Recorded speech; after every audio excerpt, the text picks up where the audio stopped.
Hello.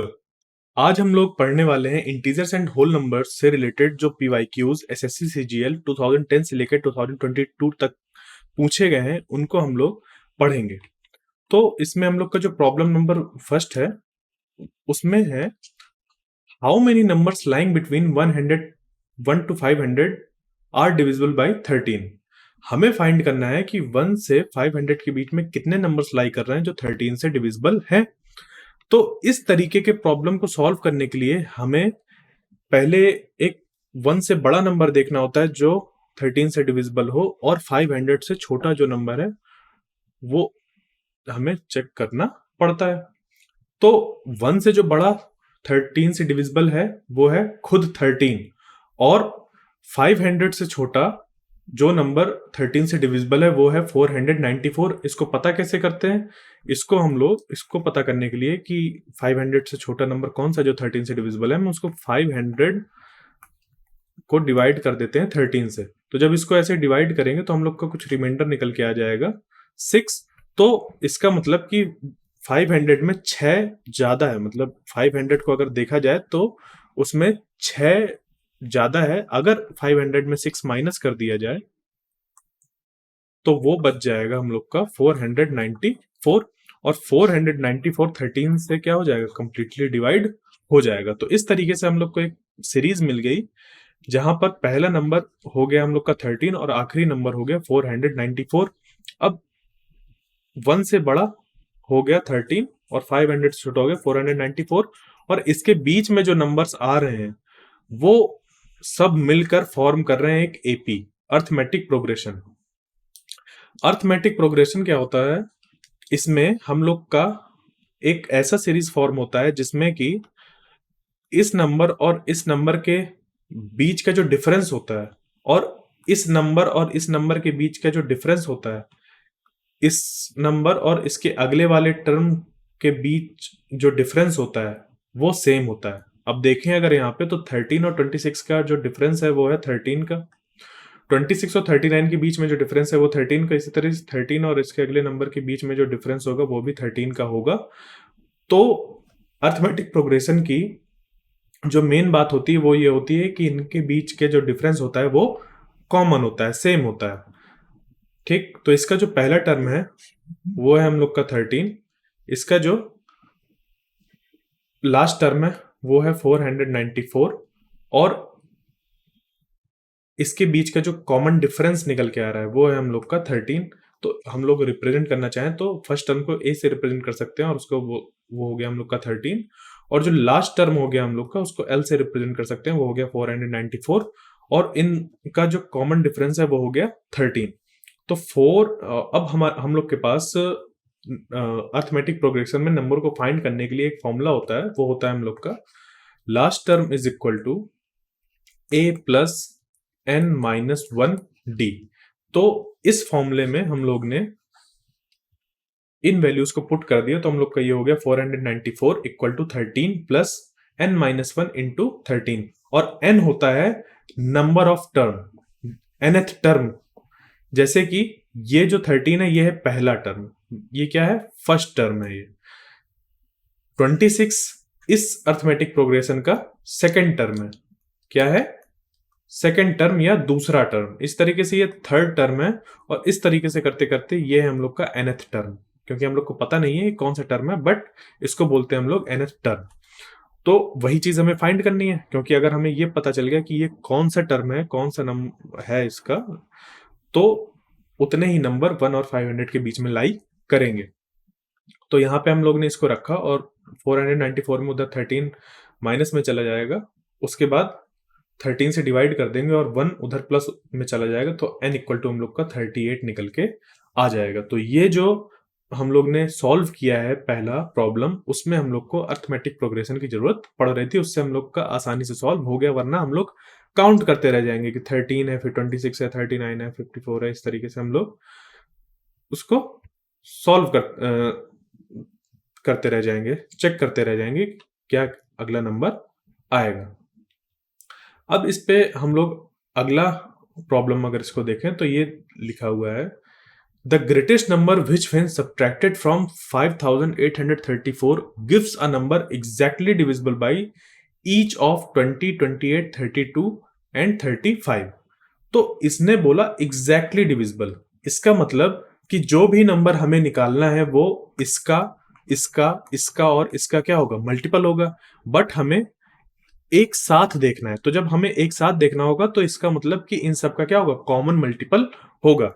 अब common multiple तो बहुत हो सकते हैं, बट हमें छोटे से छोटा कॉमन मल्टीपल देखना है, मतलब कि एलसीएम देखना है, इसका लीस्ट कॉमन मल्टीपल देखना है। तो 20, 28, 32 और 35 का जो एलसीएम निकल के आएगा वो हम लोग का निकल के आएगा 1120। अब ये जो एलसीएम निकल के आया वो कैसा है हम लोग का, वो छोटा सा नंबर है जो 20, 28, 32 और 35 चारों से कैसा है, डिविजिबल है, कंप्लीटली डिविजिबल है। और हम लोग को यहां पर वो नंबर बताना है जिसको हम 5834 में माइनस कर दें और जो हमें नंबर मिले वो कंप्लीटली डिविजिबल हो। तो हम लोग क्या करेंगे, 5834 में जब माइनस कर देंगे 1120 को, तो ये निकल के आ जाएगा हम लोग का 4714। इसका मतलब कि 5834 में जब 4714 माइनस करेंगे तो हम लोग के पास निकल के आएगा 1120। तो देखो इस पे जैसे दिया हुआ है कि the greatest number which when subtracted from 5834, तो 5834 में ग्रेटेस्ट नंबर, इस ग्रेटेस्ट नंबर को जब क्या किया जाएगा, माइनस किया जाएगा, तो हम लोग के पास निकल के आ जाएगा 1120। और ये जो नंबर निकल के आया वो है इन चारों नंबर का एलसीएम। तो हम लोग ने रिवर्स अप्रोच लगाई, हमने एलसीएम ही पहले निकाल लिया और एलसीएम को माइनस कर दिया 5834 से, तो हमें वो नंबर मिल गया जिसको जब हम माइनस करेंगे 5834 में तो एलसीएम मिल जाएगा और वही हम लोग का एक नंबर मिल जाएगा जो चारों से डिविजिबल होगा। तो इस प्रॉब्लम का जो आंसर है वो है 4714। अगला प्रॉब्लम, प्रॉब्लम नंबर 3। इसमें दिया हुआ है the ninth term of the sequence, हमें इस पे फाइंड करना है the ninth term of the sequence. तो ये तो हो गया पहला टर्म, ये हो गया दूसरा, ये हो गया तीसरा, चौथा, पांचवा, छठवां, फिर आगे है 7, 8, 9, सातवां, आठवां, नौवां टर्म हम लोग को यहाँ पे फाइंड करना है। तो इसमें हम लोग इसको कैसे सॉल्व करेंगे। अब ये जो हम लोग के पास सीरीज दी हुई है, पहला हम लोग का नंबर हो गया 0, उसका अगला हो गया 3, फिर उसके अगला हो गया 8, फिर 15। तो यहां पे अगर हम लोग देखें तो 0 से 3 जाने में क्या करना पड़ रहा है हम लोग को, +3, 3 से 8 जाने में करना पड़ रहा है +5, और 8 से 15 जाने में हम लोग को ऐड करना पड़ रहा है 7, +7। तो इस तरीके से यहाँ पे हम लोग क्या देख रहे हैं कि जो नंबर हम लोग ऐड कर रहे हैं अगला नंबर लाने के लिए, इस नंबर पर जो नंबर हम ऐड कर रहे हैं अगला नंबर लाने के लिए, वो उस नंबर में खुद में +2 हर बार हो रहा है। बात क्लियर। तो इसके लिए हम लोग क्या करेंगे, जैसे अभी हम लोग ने देख लिया कि इस पे हम लोग को बार बार नंबर को बढ़ाना पड़ रहा है। जैसे 0 पे +3 किया तो मिल गया 3, फिर 3 हम लोग के पास था, उस पर 5 ऐड किया तो मिल गया 8, 8 था, 8 में 7 ऐड किया तो मिल गया हम लोग को 15, फिर 15 था हम लोग के पास, उस पर 9 ऐड किया मिल गया 24, 24 में +11 करेंगे तो मिल जाएगा 35।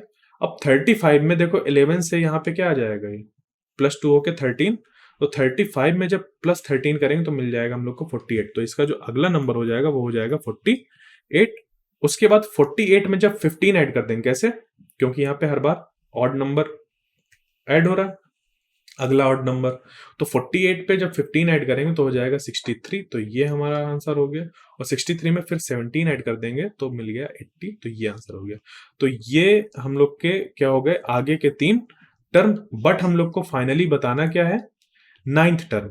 तो आंसर हम लोग का क्या हो जाएगा, वो हो जाएगा 80। जो नाइन्थ टर्म है वो है हम लोग का 80। चलते हैं अगले प्रॉब्लम में, प्रॉब्लम नंबर 4। इसमें दिया हुआ है a number when divided bye 114, एक कोई नंबर है उसको हम 114 से क्या कर रहे हैं, डिवाइड। तो जो रिमाइंडर आ रहा है वो आ रहा है 21, जो रिमाइंडर आ रहा है वो आ रहा है 21। इसका मतलब कि जो x है हम लोग का, ये जो नंबर x है, ये जो नंबर x है उसको हम लोग अगर डिवीजन एल्गोरिथम के अकॉर्डिंग देखें या डिवीजन लेमा के अकॉर्डिंग देखें तो वो हो जाएगा 114 कोई एक नंबर y और फिर उस पे प्लस 21। तो इस तरीके से हम लोग यहां पर आगे देखेंगे।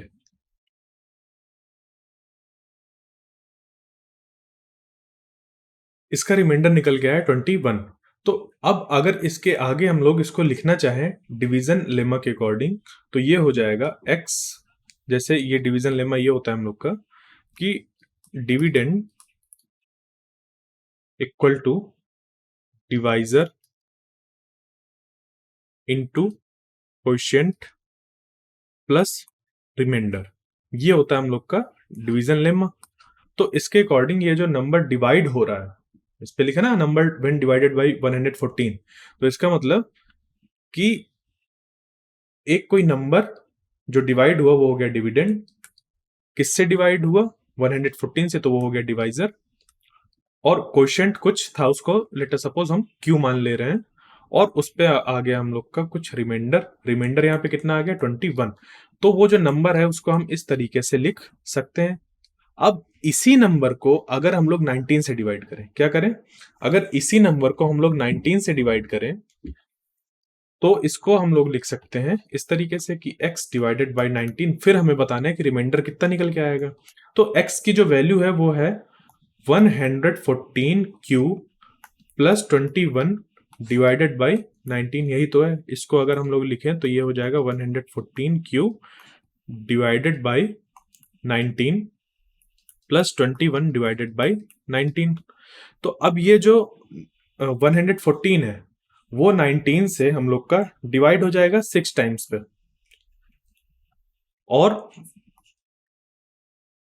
फिर यहां पर जो हम लोग का ये 21 है वो बचा डिवाइड करने के लिए। अब ये जो 114 क्यू था ये मल्टीप्लीकेशन में तो हम इसको इस तरीके से डिवाइड कर सकते हैं। तो मतलब कि ये जो हम लोग का नंबर था 114 क्यू वो डिवाइड हो गया और आ गया 6 क्यू। अब बचा है ये रिमाइंडर बचा हुआ है, जो रिमाइंडर था उसको अगर हम लोग डिवाइड करें तो जो भी रिमाइंडर आएगा वो रिमाइंडर हो जाएगा कि x को डिवाइड करने के बाद, x को 19 से अगर हम लोग डिवाइड करते हैं तो जो रिमाइंडर आता है वो सेम रिमाइंडर यहाँ पे निकल के आएगा। तो 21 को जब हम लोग 19 से डिवाइड करेंगे तो ये 1 टाइम्स पे जाएगा और इसका कुछ रिमाइंडर निकल के आएगा। तो इसको अगर हम लोग लिखना चाहें डिवीजन लेमा में, इसको भी अगर हम लोग लिखना चाहें तो इसको लिख सकते हैं इस तरीके से कि 21 इक्वल टू 1 इंटू 19 प्लस 2, ये हो गया। तो हम लोग का ये रिमाइंडर निकल के आ गया ये चीज। अगला problem, problem number 5, the sixth term of the sequence, हमें इस सीक्वेंस का सिक्स्थ टर्म फाइंड करना है। तो इसका अगर हम लोग को सिक्स्थ टर्म फाइंड करना है तो हमें यहाँ पे देखना पड़ेगा कि क्या रिलेशन फॉर्म हो रहा है इनके बीच में, इनके आपस में क्या रिलेशन फॉर्म हो रहा है। तो अगर हम इस प्रॉब्लम को देखें आगे तो 2 पे जब 4 ऐड करते हैं तो मिल जा रहा है 6, 6 में जब 5 ऐड कर रहे हैं तो मिल जा रहा है 11, 11 में जब 6 ऐड कर रहे हैं तो मिल रहा है 17, और 17 में जब 7 ऐड कर रहे हैं मिल रहा है 24, और 24 में 8 ऐड करने में मिल जाएगा हम लोग को 32। कैसे, यहां पे हम लोग को क्या दिख रहा है 4 5 6 7 8, लगातार ऐसा ये चीज चल रही है। तो 2 पे 4 ऐड किया हो गया 6, 6 पे 5 ऐड किया हो गया 11, 11 पे 6 ऐड किया तो हो गया 17, 17 में 7 ऐड किया हो गया 24, फिर 28 में हम लोग 24 में हम लोग को 8 ऐड करना पड़ेगा। यहाँ पे 24 होगा, 28 नहीं होगा, ये यहाँ पे 24 होगा। 24 में 8 ऐड करेंगे तो हो जाएगा 32। तो ये हम लोग का ये सिक्स टर्म निकल के आ गया। ठीक, आगे चलते हैं प्रॉब्लम नंबर 6। प्रॉब्लम नंबर 6 में उन्होंने पूछा है a number when divided by 136 leaves the remainder 36, if the same number is divided by 17 the remainder will be. तो ऐसा ही प्रॉब्लम अभी हम लोग पहले लगा के आए। इसका मतलब कि एक अगर कोई नंबर है और वो 136 से डिवाइड हो रहा है, तो उसको हम लोग लिख सकते हैं 136 क्यू, और उस पर रिमाइंडर आ रहा है 36। अब इसी सेम नंबर को अगर हम लोग 17 से डिवाइड करते हैं, तो 17 से डिवाइड हम लोग कर रहे हैं, तो यहाँ पे इस तरह के क्वेश्चन में जो ध्यान देने वाली बात होती है वो ये होती है कि ये जो निकल लिखा रहता है ना नंबर, ये एक्चुअली इस जगह पे दिए हुए नंबर से डिविजिबल होता है। क्योंकि यहाँ पे जब हम लोग इस तरीके से देखेंगे कि 17 से इसको हमें डिवाइड करना है, तो 17 से हर जगह ऐसे डिवाइड करेंगे, तो 136 17 से जब हम ऐसे इसको डिवाइड करेंगे तो ये 8 टाइम्स पे डिवाइड हो जाएगा। और फिर 36 को 17 से जब डिवाइड करेंगे तो 17 2 टाइम्स 34, और ये रिमाइंडर 2 निकल के आ जाएगा। क्योंकि ये देखो अगर गौर से, तो ये पूरा एक ही नंबर तो है, 136 क्यू प्लस 36, ये एक नंबर ही तो है x के बराबर, इसी को ही हमें डिवाइड करना था फिर से। तो इस तरह के क्वेश्चन में जो ट्रिक है वो ये है कि हमें सबसे पहले ये देखना है कि ये नंबर इससे डिविजिबल है या नहीं। अगर ये नंबर इससे डिविजिबल है तो हमें ये जो रिमाइंडर दिया हुआ है, रिमाइंडर को सीधे डिवाइड कर देना है, और जितना इस पे रिमाइंडर निकल के आएगा वो हम लोग का आंसर हो जाएगा। क्योंकि ये जो निकल के आ रहा है वो निकल के आ जाएगा 34, राइट, 2 डिवाइडेड बाई 17, तो ये 2 हम लोग का रिमाइंडर हो जाएगा। अगला problem, problem number 7। A 4-digit number is formed by repeating a 2-digit number such as 1515 3737। इसकी जगह 2626 भी हो सकता है, 4848 भी हो सकता है, 9898 भी हो सकता है, कुछ भी बन सकता है, 2424 6969, कुछ भी यहाँ पे नंबर हो सकता है, बट वो नंबर कैसा है, 4 डिजिट का नंबर है। फिर हमें उस पे बताना है कि any number of this form is exactly divisible by, मतलब कि वो जो नंबर फॉर्म हुआ इस तरीके का, इस तरीके के सारे नंबर 4 डिजिट के वो किससे डिविजिबल होंगे। डिविजिबल मतलब हम लोग को वहां पे चेक करना है कि किससे कंप्लीटली डिवाइड हो जाएंगे। तो इसके लिए अगर हम लोग एक नंबर फॉर्म करें इसी टाइप का, ए बी टाइप का, अगर हम लोग एक नंबर फॉर्म करें इस फॉर्मेट का, जैसे ये और ये सेम है तो इसको ए नाम दे दिया, और ये सेम है तो इसको बी नाम दे दिया, तो ए बी। अब इस ए बी को हम लोग क्या लिख सकते हैं, इसकी फेस वैल्यू तो ए है, बी है, ए है, बी है, बट इसकी प्लेस वैल्यू है, उसके अकॉर्डिंग इसको एक्सपेंड करके लिखते हैं हम लोग। तो ए बी में जब 100 का मल्टीप्लाई करेंगे तो ये बन जाएगा 100 ए बी, और उस पर जब ए बी एड करते हैं तब जाके ये नंबर हमारा फॉर्म होता है। जैसे कि ये लिखा हो 204, इसका मतलब ये है कि 20 में जब हम 10 का मल्टीप्लाई करेंगे तो हो जाएगा 200, फिर उस पर 4 ऐड कर देंगे तो हम लोग का बन जाएगा 204। अगर ये जैसे 134 दिया हो तो 134 का मतलब ये है कि 1 की जो प्लेस वैल्यू है, 1 की प्लेस वैल्यू क्या है 100, 3 की प्लेस वैल्यू क्या है 30, 4 की प्लेस वैल्यू क्या है 4। इसको इस तरीके से जब ऐसे लिख देंगे तो ये 4 ऐड करने में 134 बन जाएगा। सेम यहाँ पे हम लोग ने इसको एक्सपेंड किया है उसी तरीके से, क्योंकि ए बी जो लिखा हुआ है, ए बी अगर इस तरीके से देखें, ए बी लिखा हुआ है 100 के उस प्लेस पे, तो यहां पे हो जाएगा ये 100 ए बी प्लस और ये ए बी। तो इस पे जब इसको आगे सॉल्व करेंगे तो ए बी कॉमन हो जाएगा, तो हम लोग के पास बच जाएगा ये 100 प्लस 1, और ये हो जाएगा हम लोग का ए बी, और ये हो जाएगा 101। तो ए बी 101, ये मल्टीप्लाई में लिखा हुआ है ये चीज, तो इसको अगर हम लोग 101 से डिवाइड करें तो ये नंबर एग्जैक्टली डिवाइड हो जाएगा। इस वजह से जो इसका आंसर होगा इस क्वेश्चन का वो हो जाएगा 101। बात क्लियर? आगे चलते हैं प्रॉब्लम नंबर 8 पे। How many perfect square lies between 120 and 300। तो इसके लिए हमें 120 से बड़ा परफेक्ट स्क्वायर देखना है और 300 से वो छोटा होना चाहिए। तो 120 से जो बड़ा परफेक्ट स्क्वायर वो होता है 11 का स्क्वायर, और 11 स्क्वायर 121 होता है। इस तरीके से 11 square 121, 12 square 144, 13 square 169, 14 square 196, 15 square 225, 16 square 256, और 17 स्क्वायर होता है 289। अगर इसके आगे हम लोग जाते हैं तो वो 18 का स्क्वायर 300 से ज्यादा हो जाता है। तो यहाँ पर कितने परफेक्ट स्क्वायर हुए 120 और 300 के बीच में? वो हुए 1 2 3 4 5 6 7। 7 perfect square lies between 120 and 300। Problem number 9, the remainder when 3 to the power 21 is divided by 5। हम लोग को रिमाइंडर बताना है जब 3 to the power 21 को हम डिवाइड करें 5 से। अब यहां पे अगर हम लोग इसको सॉल्व करने बैठ गए, 3 to the power 21 को सॉल्व करने बैठ जाएंगे हम लोग, तो बहुत ज्यादा टाइम लगेगा। पूरा एग्जाम का जो टाइम होता है वो निकल जाएगा, उसके बाद भी हो सकता है हम लोग सॉल्व करते रह जाएं। इसके लिए ट्रिक ये है कि हम इसको इस तरीके से सॉल्व करते हैं। पहले हम लोग देखते हैं कि 3 to the power 1 कितना होता है, वो होता है 3। फिर 3 स्क्वायर होता है 9, 3 क्यूब होता है 27, 3 to the power 4 होता है 81 और 3 to the power 5 होता है 3। तो देखो यहाँ पे क्या हुआ, जब हम लोग 3 to the power 1 कर रहे थे तो यूनिट्स प्लेस में आ रहा था 3। फिर 3 स्क्वायर जब कर रहे थे यूनिट्स प्लेस में आ रहा था 9। फिर जब क्यूब कर रहे थे यूनिट्स प्लेस में आ रहा था 7। जब टू द पावर 4 कर रहे थे तो आ रहा था 1। और उसके बाद जब 5 करने लगे तो फिर 3 आने लगा। इसका मतलब कि जब 3 to the power 6 करेंगे तो ये आ जाएगा हम लोग का यूनिट्स प्लेस में 9। आगे नंबर कुछ भी हो सकता है यहाँ पे, बट यूनिट्स प्लेस में क्या आ जाएगा, 9 आ जाएगा। तो इस चीज का इस्तेमाल अब हम करेंगे इसको सिंप्लीफाई करने के लिए। तो जैसे हम लोग के पास ये निकल के आया कि 3 to the power 21 है और हम लोग के पास हर 4 पावर के बाद जो यूनिट्स प्लेस है वो रिपीट हो रहा है। तो यहां पर रिमाइंडर आफ्टर डिवाइडिंग 21 बाई 4 वो हम लोग का निकल के आ रहा है 1।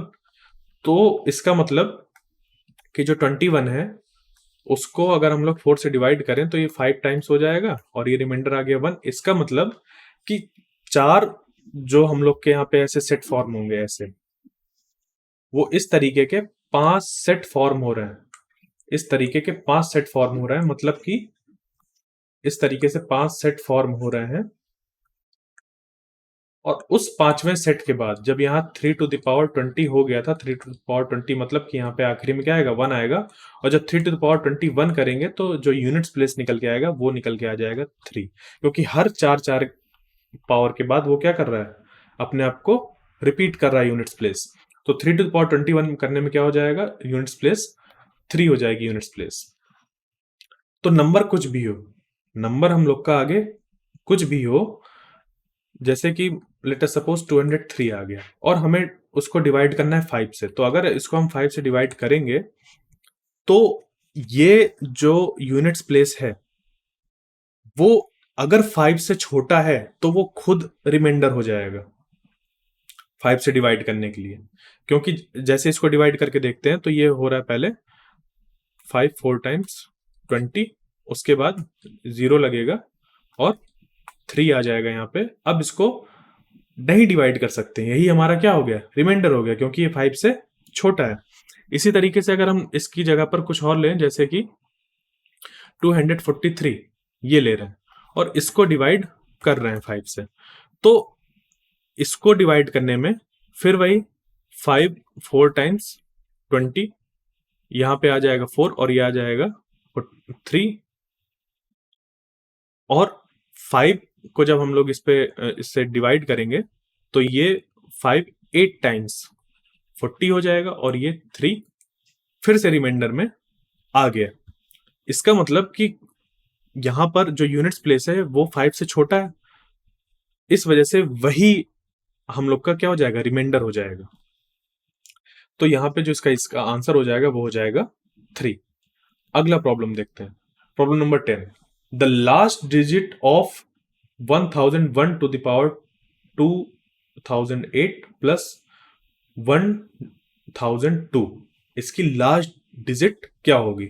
तो इसके लिए हम लोग क्या कर सकते हैं, इसके लिए हम लोग कुछ इस तरीके से सॉल्व करेंगे। जैसे कि इसका हम लोग को चेक करना है कि लास्ट डिजिट क्या होगा, और उसके बाद फिर हम लोग जो भी लास्ट डिजिट इसकी निकल के आएगी उसकी लास्ट डिजिट और इसकी लास्ट डिजिट को सम कर देंगे तो हम लोग को पता चल जाएगा कि जो फाइनल आंसर आएगा उसकी लास्ट डिजिट क्या होगी। उसके लिए हम लोग को इतने बड़े नंबर का लास्ट डिजिट फाइंड करना होगा। तो इस पे फिर वही टेक्निक लगाएंगे जो हम लोग पहले लगाए थे अभी पिछले क्वेश्चन में 3 to the power 21 वाले में। तो इसके लिए हम लोग क्या करेंगे, 1100 जब करेंगे तो ये हो जाएगा 1001। 1001 to the power 2 करेंगे तो ये हो जाएगा ऐसा। तो देख रहे हो यहाँ पे ये जो यूनिट्स प्लेस है वो क्या है हमारी 1 है। तो इसको हम कितनी बार भी मल्टीप्लाई करें, यूनिट्स प्लेस हमेशा क्या आ रहा है 1 आ रहा है। इसका मतलब कि अगर हम लोग 1001 to the power 2008 भी करते हैं तो उसकी जो यूनिट्स प्लेस होगी या लास्ट डिजिट होगा वो 1 ही आएगा। ये बात क्लियर हो गई। मतलब ये जो है इसका नंबर जो पूरा एक्सपैंड होके बनेगा वो कुछ भी हो सकता है, बट जो यूनिट्स प्लेस होगी वो 1 होगी। यहाँ आगे कुछ भी हो सकता है बट यूनिट्स प्लेस 1 होगी। और ये है 1002। तो जब इसको ऐड करेंगे तो 1 और 2 ही तो सबसे पहले ऐड होगा। यहाँ पे ये नंबर ऐसे कुछ बड़ा सा लिखा हुआ है और ये लिखा हुआ है 1002। इसको जब ऐड करेंगे तो 1 + 2 हो जाएगा 3। आगे कुछ भी हो बट हमें क्या बताना है, लास्ट डिजिट तो बताना है। तो हम लोग का आंसर हो जाएगा 3। ठीक है, जैसे यहाँ पे दिया हुआ है ये क्या हो जाएगा 3 ऐसे निकल के आ जाएगा इन दोनों का sum 3। Problem number 11, a number when divided by 49 leaves 32 as remainder. अब फिर वैसा ही क्वेश्चन आया जैसे अभी हम लोग दो इस तरीके के क्वेश्चन सॉल्व कर चुके हैं। A number when divided by 49 leaves 32 as remainder, this number when divided by 7 will have the remainder as. तो अभी मैंने पिछले क्वेश्चन में क्या बताया था, जब इस तरीके के क्वेश्चन है तो हम लोग को देखना होता है कि ये जो नंबर है क्या वो इस नंबर से डिवाइड हो रहा है। और हाँ, ये डिवाइड हो रहा है 7 टाइम्स 49 होता है।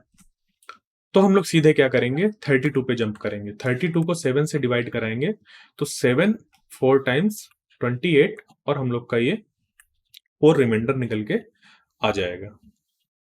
ठीक, 4 रिमाइंडर हम लोग का निकल के आ जाएगा। बात क्लियर, आगे चलते हैं। Problem number 12, the unit digit in the sum of 124 to the power 372 plus 124 to the power 373 is। हमें इसकी यूनिट डिजिट बतानी है इन दोनों के सम का। अब इसके लिए हम लोग को इसकी यूनिट प्लेस वाली चाहिए और इसकी यूनिट प्लेस वाली डिजिट चाहिए। तो इसके लिए फिर वही लगाएंगे जैसे हम लोग ने पहले क्वेश्चंस में देख रखा है।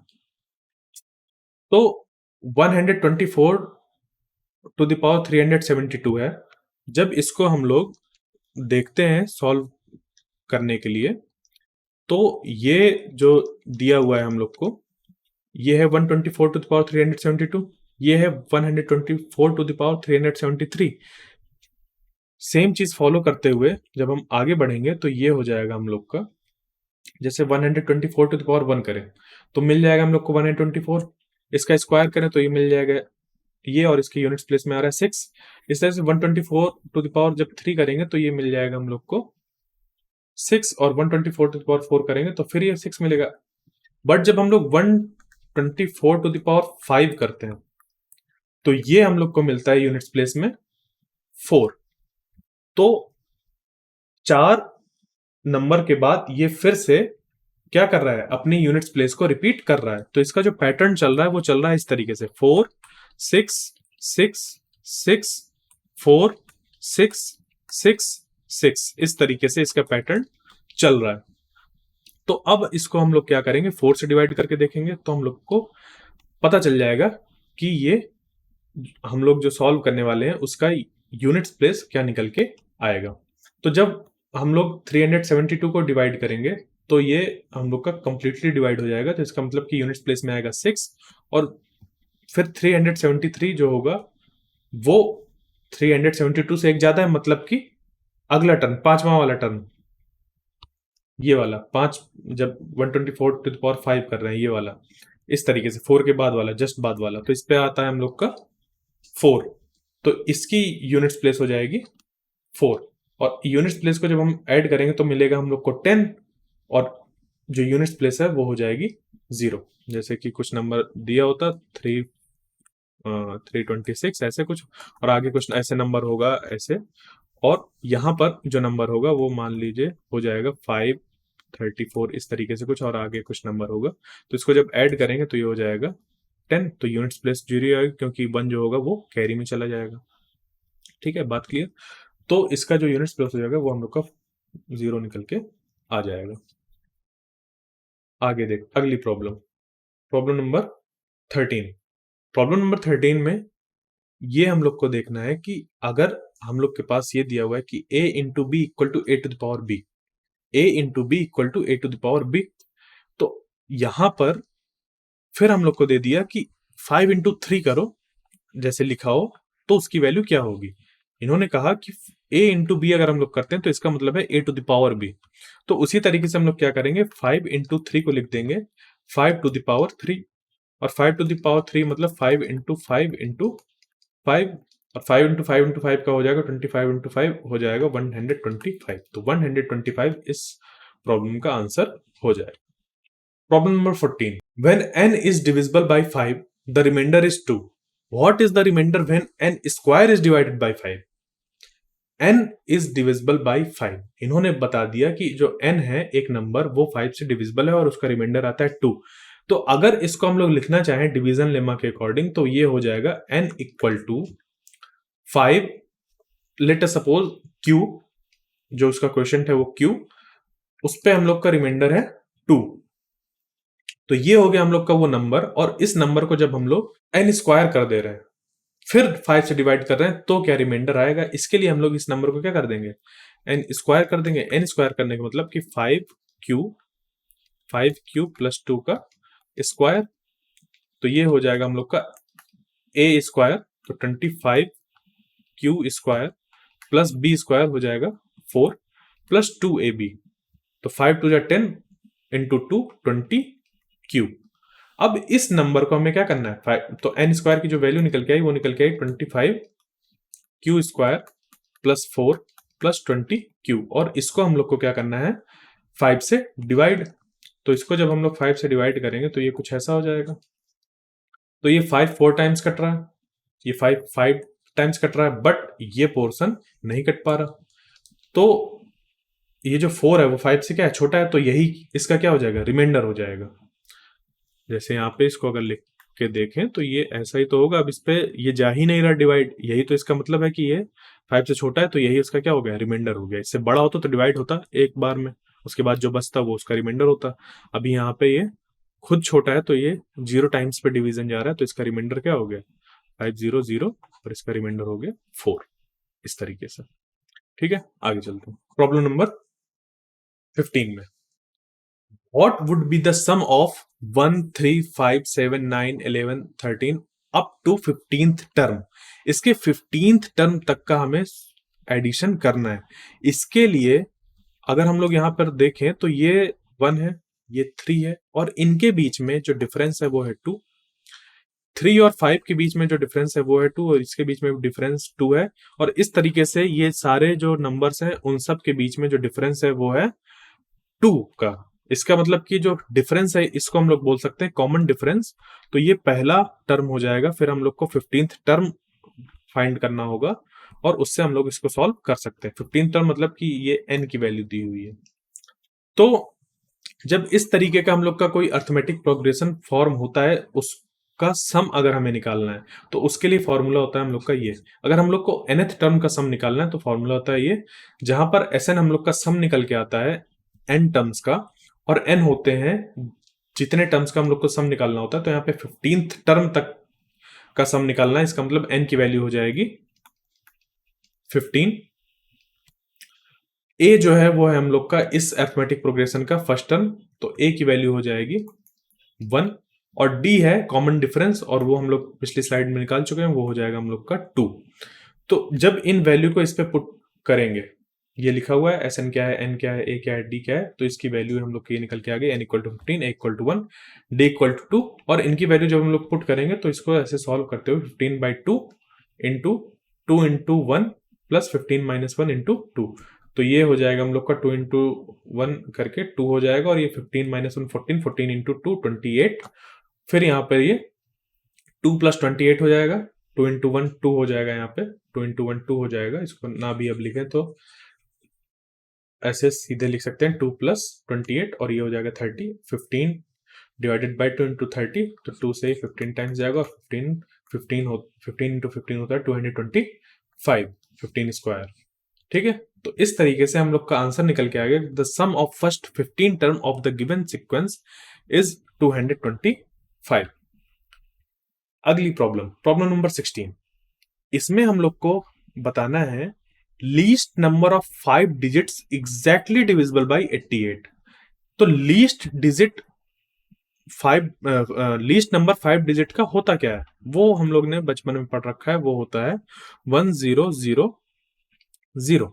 ये 5 डिजिट का सबसे छोटा नंबर है, बट हमें ऐसा नंबर चाहिए जो 5 डिजिट्स का हो, छोटा से छोटा हो और 88 से डिविजिबल हो। तो इसके लिए हम लोग ऐसे देखेंगे, जैसे जो हम लोग का 10,000 है उसको जब 88 से डिवाइड करेंगे तो ये 113 टाइम्स पे कंप्लीटली डिवाइड हो जाएगा और इसका रिमाइंडर आ जाएगा 16। इसका मतलब कि अगर हम लोग 114 ले लें और उस पे 88 का मल्टीप्लाई करा दें, तो वो जो नंबर बनेगा हम लोग का वो बनेगा 10,032। वो जो नंबर बनेगा वो बनेगा 10,032, और ये 10,032 वो छोटे से छोटा 5 डिजिट का नंबर है जो 88 से कैसा है, कंप्लीटली डिविजिबल है। तो इस तरीके से इस प्रॉब्लम को हम लोग सॉल्व करते हैं। अगला क्वेश्चन, प्रॉब्लम नंबर 17। इसमें दिया हुआ है if 34n is divisible by 11 then what is the value of n। यहां पे उन्होंने कह दिया कि जो 34n है वो 11 से डिविजिबल है, और 11 से डिविजिबल की कंडीशन क्या होती है हम लोग की, वो ये होती है कि अल्टरनेट टर्म्स को हम लोग ऐड करते हैं, दो ग्रुप फॉर्म करते हैं, या फिर ये कह सकते हैं कि जो ऑड प्लेस में नंबर्स होते हैं उनको ऐड करते हैं और इवन प्लेस वाले नंबर्स को ऐड करते हैं और उन दोनों का डिफरेंस ले लेते हैं। तो अगर इसको इस तरीके से हम लोग सॉल्व करेंगे तो ये कुछ ऐसा होगा, जैसे कि sum of digits in the odd position, इस पे कौन कौन सी है, 3 और n ऑड पोजीशन में, ये पहले पे है और ये तीसरे पे और ये दूसरे पे। तो 3 प्लस n हो गया ऑड पोजीशंस का सम, और इवन वाला अकेला है तो वो 4 हो जाएगा। अब हम लोग को इसको लेना होता है डिफरेंस, तो 3 प्लस n माइनस 4 जब करेंगे तो ये हम लोग का निकल के आ जाएगा n माइनस 1। अब इसके बाद जो कंडीशन होती है कि 11 से डिविजिबल है या नहीं, तो ये जो डिफरेंस आना चाहिए वो या तो 0 आना चाहिए, या 11, या 22, या 33, या फिर 44, 55, इस तरीके से नंबर आने चाहिए। तो यहां पर अगर हम लोग देखें तो ये सीधा सीधा दिखाई दे रहा है कि n की वैल्यू अगर हम लोग 1 ले लें तो 1 माइनस 1 हो जाएगा 0, और ये जो नंबर है हम लोग का वो कंप्लीटली डिवाइड हो जाएगा। तो जो नंबर हम लोग का फॉर्म होगा वो हो जाएगा 341। इस तरीके से इस प्रॉब्लम को सॉल्व करते हैं। Problem number 18। If the 6 digit number 15x1y2, ये मल्टीप्लाई में नहीं लिखा हुआ, ये एक नंबर लिखा हुआ है ये, ठीक है। ये क्या लिखा हुआ है, ये लिखा हुआ है 1,50x100y2, ठीक है, मतलब y2 ऐसे करके, जैसे टेंस प्लेस में लिखा हुआ। अब इसको ये यहां पर दिया हुआ है कि इसको 44 से डिवाइड करना है, ये क्योंकि 44 से डिविजिबल है। 44 से अगर डिविजिबल है तो 44 जिनसे डिविजिबल होगा उससे ये नंबर भी डिविजिबल होगा, और 44 जो डिविजिबल है वो है 11 से और 4 से। 11 और 4 से 44 डिविजिबल है। तो अगर 11 वाली हम लोग यहाँ पे कंडीशन लगाएं कि ये नंबर भी 11 से डिविजिबल होगा, तो उसके लिए सेम वैसा ही करेंगे हम लोग, जो इसके ऑड टर्म्स हैं उनका सम ले लेंगे और उसके इवन टर्म्स हैं उनका सम ले लेंगे और उनका डिफरेंस ले लेंगे। तो इनका जब हम लोग एडिशन करेंगे तो 1 प्लस एक्स प्लस वाई हो जाएगा, और दूसरा ग्रुप जो बनेगा वो हो जाएगा 5 प्लस 1 प्लस 2, इस तरीके से कुछ। और इनका हम लोग ले लेंगे डिफरेंस, तो 1 प्लस एक्स प्लस वाई एक उसमें आ गया, माइनस 5 प्लस 1 प्लस 2, तो ये हो जाएगा हम लोग का यहाँ पे मिलके 8, और यहाँ पे 1 है पहले से, तो 1 माइनस 8 हो जाएगा -7, और x प्लस वाई ऐसे आ गई। अब यहां पर जो क्वेश्चन में पूछा था कि x और y की वैल्यू कितनी होनी चाहिए, तो अगर इस चीज को 11 से डिविजिबल होना है तो ये या तो 0 के बराबर या 11 या इससे कुछ ऐसा होना चाहिए। तो सबसे जो आसान कंडीशन है वो ये है कि x प्लस वाई की वैल्यू कितनी हो जाए, 7 हो जाए। क्योंकि जब 7 हो जाएगा तो 7 माइनस 7 हो जाएगा 0 और ये कंप्लीटली डिवाइड हो जाएगा 11 से। तो इसका जो आंसर हो जाएगा कि x प्लस वाई की वैल्यू कितनी होनी चाहिए, वो हो जाएगा हम लोग का 7। ठीक है, तो x प्लस वाई की वैल्यू निकल के आ गई 7। अगला problem number 19। If the number this is completely divisible by 8 then the smallest integer in place of x will be। हमें smallest integer को पुट करना है x की प्लेस में।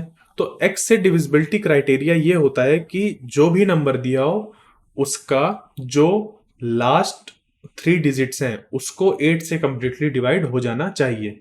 तो अगर हम लोग 5x4 को 8 से डिवाइड करें तो इस पे अभी तो डायरेक्ट कर नहीं सकते, 5x4 को हम लोग डायरेक्ट डिवाइड कर नहीं सकते क्योंकि अभी यहाँ पे नंबर नहीं प्रेजेंट, बट इसको 3 डिजिट का नंबर ये ऐसे ही रहे और x की वैल्यू अगर हम यहाँ पे पुट करें तो कौन कौन सी वैल्यू पुट कर सकते हैं वो देखते हैं। तो x की जगह पे हम 0 कर सकते हैं, 1 कर सकते हैं, 2 कर सकते हैं, 3 4 5 6 7 8 9 तक हम लोग ये x की वैल्यू पुट कर सकते हैं। तो यहाँ पे 10 वैल्यूज यहाँ पे हम x की वैल्यू पुट कर सकते हैं 0 से लेके 9 तक, और फिर सबको 8 से डिवाइड करके देखेंगे। तो जो हम लोग का 504 है वो ही 8 से डिविजिबल है। इसका मतलब कि हम लोग को ये छोटा से छोटा नंबर मिल गया 0, जिसको यहां पर पुट करने पे ये पूरा 504 8 से डिविजिबल हो जाएगा। उस वजह से ये जो हम लोग का नंबर बनेगा ये वो भी 8 से कंप्लीटली डिविजिबल हो जाएगा। Problem number 20। When 77 to the power 77 plus 77 is divided by 78, the remainder is। हम लोग को यहाँ पे इस तरीके का जब प्रॉब्लम सॉल्व करने होते हैं तो इसके लिए हम लोग इन टर्म्स को सिंप्लीफाई करते हैं। तो इसको कैसे करेंगे वो देखते हैं। पहले हम लोग क्या करेंगे, ये जो 77 टू द पावर 77 है उसको वैसे ही लिखा रहने देंगे और ये जो 77 है उसको दो पार्ट्स पे ब्रेक कर लेंगे। तो ये हो जाएगा 77 to the power 77 plus 1 plus 76। अब हम लोग के पास एक प्रॉपर्टी होती है कि अगर किसी नंबर को ऐसे लिख दिया हमने तो वो a प्लस बी से कंप्लीटली डिविजिबल होता है। मतलब अगर कोई number a to the power n plus b to the power n के फॉर्म पे लिखा हुआ है तो a प्लस बी से वो कंप्लीटली डिविजिबल होगा जब n की वैल्यू क्या होगी, ऑड होगी। n की वैल्यू क्या होगी, ऑड होगी। तो यहां पे अगर हम लोग देखें तो ये 77 to the power 77 plus 1 to the power 77 लिख सकते हैं, क्योंकि 1 में कितनी भी पावर लगाओ उसकी वैल्यू क्या रहती है, सेम रहती है। और ये हो जाएगा 76 इधर। तो ये जो वैल्यू है ये वैल्यू में अगर ये a हो गया ये b हो गया तो 77 क्या हो गया हम लोग का n हो गया। तो ये जो 77 to the power 77 plus 1 to the power 77 है ये किससे डिविजिबल होगा, ये डिविजिबल होगा a प्लस बी से। और a प्लस बी क्या है, a की वैल्यू है 77 और b की वैल्यू है 1, तो ये हो जाएगा 78। मतलब कि 77 to the power 77 plus 1 to the power 77 जो नंबर होगा वो 78 से कंप्लीटली डिवाइड हो जाएगा। क्या होगा, ये कंप्लीटली डिविजिबल है इस पे। बट इसके साथ ये 76 भी अगर लगा हुआ है तो इसको हमें पूरा डिवाइड करना होगा। तो जब इसको देखेंगे हम तो इसको दो पार्ट्स पे ब्रेक कर सकते हैं। 77 to the power 77 plus 1 to the power 77 divided by 78 plus 76 divided by 78, इस तरीके से। तो ये पोर्शन तो पूरा डिवाइड हो गया, बचा ये, और ये जो 76 है वो है 78 से छोटा, तो 76 ही इसका क्या हो जाएगा, रिमाइंडर हो जाएगा। तो ये हम लोग का आंसर 76 निकल के आ गया। प्रॉब्लम नंबर 21, इस पे हम लोग को बताना है what is the sum of all 2 digit even numbers. हम लोग को यहाँ पे फाइंड करना है what is the sum of all 2 digit even numbers. तो सारे 2 डिजिट के इवन नंबर्स कौन कौन से होंगे। सबसे पहला जो 2 डिजिट इवन नंबर होगा वो होगा 10, और 2 डिजिट का जो लास्ट नंबर होगा वो हो जाएगा 98।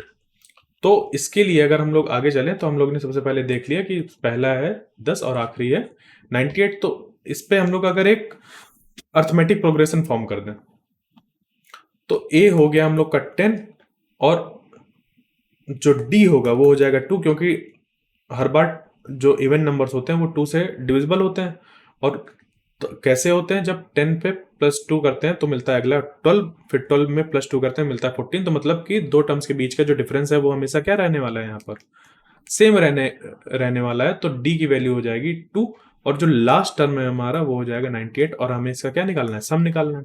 तो इसके जो फॉर्मूला होता है वो होता है हम लोग का sum of nth terms n terms, sum of n terms equal to n/2 divided by first term plus last term. तो हमें फर्स्ट टर्म पता है वो है 10, लास्ट टर्म पता है 98, बट हमें n की वैल्यू नहीं पता। तो इसको हम लोग फाइंड करेंगे इस फॉर्मूले से कि last term is equal to a plus n minus 1d।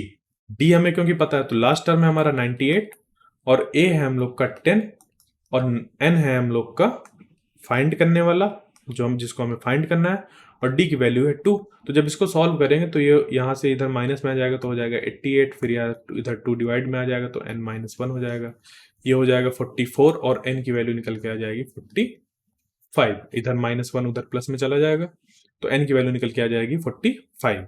तो इस तरीके से हम लोग ने n इक्वल टू 45 निकाल लिया। अब ये जो n इक्वल टू 45 निकल के आ गया, इसका हम उस पे यूज कर लेंगे इस फॉर्मूले में। तो s इज इक्वल टू हो जाएगा हम लोग को 45 डिवाइडेड बाई 2 इंटू 108, इसका 10 प्लस 98 हो जाएगा हम लोग का 108। तो इसको जब सॉल्व करेंगे तो ये आ जाएगा हम लोग का 2430। तो the sum of all 2 digit even numbers is 2430। इस तरीके से हम इस तरह के जो प्रॉब्लम्स होते हैं उनको सॉल्व करते हैं।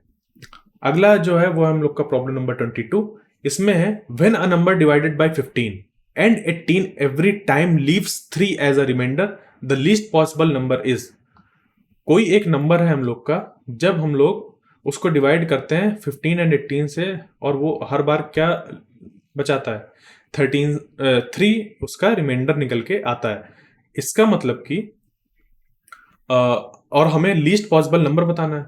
तो सबसे पहली बात, अगर 15 और 18 से दोनों से डिवाइड हो रहा है तो इन दोनों का वो क्या होगा, मल्टीपल होगा।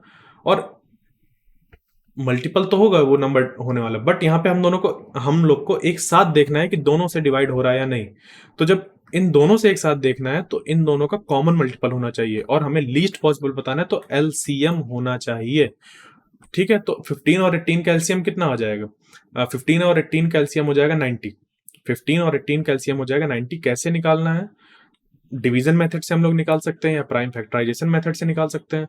तो अगर हम लोग डिवीजन मेथड का यूज करें तो ये हो जाएगा कुछ इस तरीके से, 3 5 टाइम्स और ये 3 6 टाइम्स, फिर 3 ये 5 5 वैसा ही रहेगा, और ये 3 2 टाइम्स हो जाएगा। अब यहाँ पे ये 5 आ जाएगा, ये 1 टाइम्स, ये 2 वैसा ही रहेगा, और ये 2 आ जाएगा, तो यहाँ पे 1 1 हमें मिल जाएगा। अब यहाँ पे अगर इसका मल्टीप्लाई करें तो ये हो जाएगा 3 3 9, और ये हो जाएगा 5 2 10, और ये 9 मिलके हो जाएगा 90 मल्टीप्लाई हो गया। यहाँ पे ऐसे मल्टीप्लाई कर रहे हैं हम लोग, तो ये 90 हो गया। तो एलसीएम जो इसका 15 और 18 का निकल के आ जाएगा वो आ जाएगा 90। अब ये जो 90 है वो है लीस्ट पॉसिबल नंबर जो 15 और 18 से कंप्लीटली डिवाइड हो जा रहा है। बट हमारे पास एक और कंडीशन है कि रिमाइंडर 3 बचना चाहिए। तो 90 में अगर 3 ऐड कर दें तो हो जाएगा 93। फिर 93 को जब हम लोग 15 से डिवाइड करेंगे तो ये हम लोग का ये 6 टाइम्स पे जाएगा, और ये 3 रिमाइंडर आ जाएगा। अब इसी को जब हम लोग 93 को डिवाइड करेंगे तो ये 5 टाइम्स पे जाएगा, और 3 रिमाइंडर हम लोग का निकल के आ जाएगा। तो इस तरीके से हम लोग इन प्रॉब्लम को सॉल्व करते हैं। ये तो मैं वेरिफिकेशन बता रहा था कि ऐसा हम लोग वेरीफाई कर सकते हैं, बट जो प्रोसेस है, जब हम लोग के पास दिया हो कि 2 नंबर हैं, वो किसी नंबर को डिवाइड कर रहे हैं और हर बार 3 रिमाइंडर आ रहा है, तो हम लोग को साथ ही साथ लीस्ट पॉसिबल नंबर बताना है। उसके लिए हम लोग एलसीएम निकालते हैं, और जो भी रिमाइंडर आ रहा है उसको उस पर ऐड कर देते हैं, और हम लोग का आंसर निकल के आ जाता है। अब चलते हैं प्रॉब्लम नंबर 23 में। इसमें दिया हुआ है product of 2 digits of a 2 digit number is 27। कोई 2 डिजिट नंबर है, मान लो ए बी है, इस तरीके से कुछ लिखा हुआ है ए बी। ये क्या है, 2 डिजिट नंबर है, और इनके डिजिट्स का जो प्रोडक्ट है वो क्या है 27, मतलब a इंटू बी अगर हम लोग कर दें, या फिर इसको मैं ऐसे लिख दूं कि a इंटू बी अगर करते हैं तो होता है 27। If we add 54 to the number, अब इस ए बी नंबर पर अगर हम लोग 54 ऐड करते हैं, अब एक्चुअली ये जो ए बी लिखा हुआ है ये सही तरीके से नहीं लिखा हुआ, इसकी हम लोग को वैल्यू नहीं पता चल रही है, हमें इसकी प्लेस वैल्यू चाहिए, प्लेस वैल्यू के साथ नंबर चाहिए। तो इस तरीके के नंबर जब हम लोग लिखते हैं तो इसको लिखते हैं 10a प्लस बी। अब जाके हम लोग को पता चल रहा है कि a की जो वैल्यू है वो 10 के साथ मल्टीप्लाइड है, वो टेंस की प्लेस में क्योंकि बैठा हुआ है। अब जाके ये नंबर पता चल रहा है कि ये एक प्रॉपर नंबर है हम लोग के पास। तो इन्होंने दिया हुआ है if we add 54 to the number, इसको जैसे यहाँ पे लेट अस सपोज लिखा होता 16, तो 16 को हम लोग 10 प्लस 6 लिख सकते हैं ना, क्योंकि 1 ही यहाँ पे तो ये लिखा हुआ है, वही चीज तो मैंने यहाँ पे लिखी है 10 इंटू 1 प्लस 6। वैसे ही यहाँ पे जो 1 था वो हो गया हम लोग का a और 6 हो गया b, वैसे एक्सपेंड करके इसको लिख दिया। तो अब इस पे दिया हुआ है if we add 54 to the number, इस नंबर पे अगर हम लोग 54 ऐड करते हैं, क्या करें, इस नंबर पे 54 ऐड करते हैं, तो हम लोग ने इस पे क्या कर दिया 54 ऐड कर दिया। तो the new number obtained is a number form by interchange of the digit, मतलब जो यहाँ पे नया नंबर निकल के आ रहा है वो अगर इन नंबर के डिजिट्स को इंटरचेंज कर दिया जाए, पुराने नंबर के डिजिट्स को इंटरचेंज कर दिया जाए, लिखा हुआ ना। If we add 54 to the number, इस नंबर पे हम लोग ने 54 ऐड किया, तो the new number obtained is number, जो नया नंबर हम लोग को मिला वो नंबर फॉर्म हुआ इंटरचेंज ऑफ द डिजिट्स, जो पुराना नंबर था उसकी डिजिट्स को इंटरचेंज करके हमने इंटरचेंज किया तो बन गया बी ए। अब बी ए, यहाँ पे बी की वैल्यू कितनी है, ए की वैल्यू कितनी है वो यहाँ पे समझ पे नहीं आ रही, तो इसको भी हम लोग क्या लिखेंगे एक्सपेंडेड फॉर्म पे, तो ये हो जाएगा 10b प्लस ए। ये हम लोग की इक्वेशन दो फॉर्म हो गई, एक तो हो गई ए बी, इसको a into B equal to 27, और 10a plus B plus 54 equal to 10b plus a। तो जब इसको सॉल्व करेंगे हम लोग तो ये हो जाएगा कुछ इस तरीके से, हम लोग का यहाँ पे निकल के आ जाएगा ये 10a plus B plus 54 equal to 10b plus a। यहां तक समझ पे आ गया होगा कि कैसे निकल के आएगा। इसके आगे हो जाएगा हम लोग का यहाँ a उधर माइनस में चला जाएगा, b इधर माइनस में आ जाएगा, और 54 को भी हम लोग इधर पे ला सकते हैं, तो ये हो जाएगा हम लोग का इस तरीके से, अगर उधर ले जाएं तो 9a minus 9b equal to minus 54। ये कैसे आया, इस तरीके से कि 10a minus a equal to 10b minus b, और ये माइनस 54 उधर चला गया, तो ये हो गया 9a, और ये यहाँ पे आ जाएगा 9b, बट इसको इधर भी माइनस मिला है तो हो गया 9b, और ये आ गया माइनस 54। अब यहाँ पे ये 9 कॉमन हो गया तो ये हो गया a minus B equal to minus 54। ये चीज निकल के आ गई। तो इसको अगर हम लोग इधर डिवाइड ले जाएं तो a माइनस बी निकल के आ जाएगा माइनस 54 बाई 9, और ये 9 6 टाइम्स पे ऐसे कट जाएगा, तो a माइनस बी की वैल्यू निकल के आ गई माइनस 6। ये चीज क्लियर। अब एक कंडीशन हम लोग की और थी कि जो दो डिजिट्स हैं उनका जो मल्टीप्लीकेशन है वो है 27, जो दो डिजिट्स हैं उनका जो मल्टीप्लीकेशन है वो है 27। तो a minus B equal to minus 6, ये हम लोग का एक निकल के आ गया इक्वेशन, और जो दूसरी है वो है a into B equal to 27, मतलब कि a is equal to 27 divided by b। अगर इसको हम लोग यहाँ पे पुट करते हैं a की वैल्यू, तो 27 डिवाइडेड बाई b, यहाँ पे minus b equal to minus 6, फिर यहाँ पे हम लोग एलसीएम लेंगे तो ये हो जाएगा 27 minus B square equal to minus 6b। फिर इसको अरेंज करते हैं तो ये हो जाएगा B square minus 6b minus 27 equal to 0। फिर यहाँ पे हम लोग की ये क्वाड्रेटिक इक्वेशन फॉर्म हो गई। इस क्वाड्रेटिक इक्वेशन की टर्म्स को जब हम, मतलब इस क्वाड्रेटिक इक्वेशन को जब सॉल्व करेंगे तो हम लोग के पास दो वैल्यूज निकल के आएंगी, और फिर वहां से जो पॉसिबल वैल्यूज a और b की फॉर्म होंगी वो होंगी a इक्वल टू 3 और b इक्वल टू 9। इसको इस तरीके से भी देख सकते हैं कि जैसे 27 है, तो 27 जो होता है हम लोग का वो होता है एक ऐसा नंबर जो दो नंबर से मिलके बना है, जैसे 3 इंटू 9, 3 9 जा 27, ये होता है। और इसके जो फैक्टर 27 के एक्चुअली जो फैक्टर्स होते हैं, प्राइम फैक्टर, वो होते हैं 3 इंटू 3 इंटू 3। तो इसको अगर हम लोग देखें इनका मल्टीप्लाई करके तो 9 इंटू 3 हो सकता है, इसको अगर करके देखें तो ये 3 इंटू 9 हो सकता है। इससे ज्यादा इस पे पॉसिबिलिटी नहीं है, इसमें इससे ज्यादा पॉसिबिलिटी नहीं है। तो जब इस पे इसको ऐसे सॉल्व किया गया तो ए की वैल्यू यहाँ पे रखो तो ये आ गया 3, और बी की वैल्यू यहाँ रखो 9, ये आ गया -6, और ये इस -6 के बराबर है ये चीज। तो इस वजह से हम लोग इस तरीके से भी सॉल्व कर सकते हैं कि 27 को दो पार्ट्स में मल्टीप्लाई करके ऐसे लिख दिया जाए, फिर उनसे उनकी वैल्यू कि ये ए हो सकता है, ये बी हो सकता है, या ये बी हो सकता है, ये ए हो सकता है। इसको इस तरीके से चूज करके चेक कर सकते हैं जल्दी के लिए। बट जो लॉन्ग मेथड है वो है ये कि हम लोग इसका प्रॉपर क्वाड्रेटिक इक्वेशन फॉर्म करते हैं, फिर बी की वैल्यू निकालते हैं, उसको चेक करते हैं, फिर सॉल्व करते हैं। तो अब हमें बताना था कि वो जो शुरुआत में जो हमारे पास नंबर था वो क्या है। तो यहाँ पे हम 10a प्लस बी ये थे नंबर, इस पे हम लोग a की जगह पे वैल्यू रख देंगे, तो 10 यहाँ पे 3 हो जाएगा, प्लस b की वैल्यू है 9, तो ये हो जाएगा 39। ये हम लोग का आंसर निकल के आ गया। अगला नंबर, प्रॉब्लम नंबर 24। इस प्रॉब्लम पे हम लोग के पास ये बताना है कि ये जो चार नंबर है इनमें से डिविजिबल कौन है 3 से। तो 3 से डिविजिबिलिटी का जो क्राइटेरिया होता है वो ये होता है कि कोई भी कितना भी बड़ा नंबर दिया हो उसके सारे डिजिट्स का सम करो, और वो अगर 3 से डिवाइड हो जाए इसका मतलब कि वो नंबर 3 से, जो बड़ा सा नंबर है वो 3 से डिविजिबल होगा। तो इसके लिए हम लोग क्या करेंगे, ये जो सारे डिजिट्स हैं उनका सम किया तो आ गया 33। अब ये जो 33 है इसको हम फिर से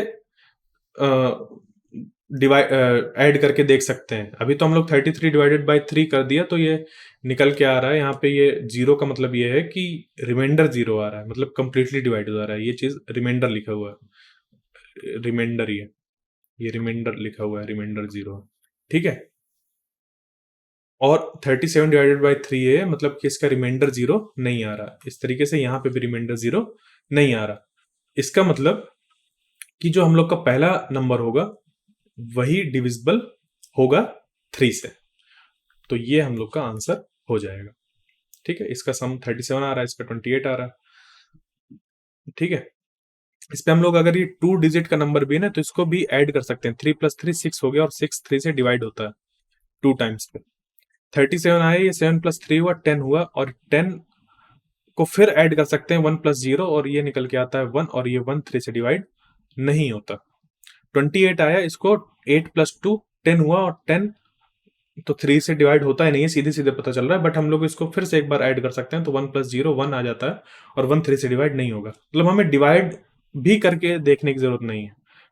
हम 10 से छोटी कोई भी नंबर अगर ले लें तो कौन कौन सी है, वो है 3 6 और 9। मतलब जितनी भी डिजिट आती जा रही है उनका सम करते जाओ, सम करते जाओ। अगर फाइनली वो 3 6 या 9 नहीं आ रहा तो वो नंबर डिविजिबल 3 से नहीं होगा, ठीक है। क्लियर, आगे चलते हैं अगली प्रॉब्लम पे। Problem number 25। इस प्रॉब्लम में हम लोग को ये दिया हुआ है कि if this number is divisible bye 12, ये एक पूरा बड़ा सा नंबर दिया हुआ है। ये है यहाँ पे हम लोग का 16,10,95,704। अगर 12 से डिविजिबल है तो इसका रिमाइंडर क्या होगा। इसके लिए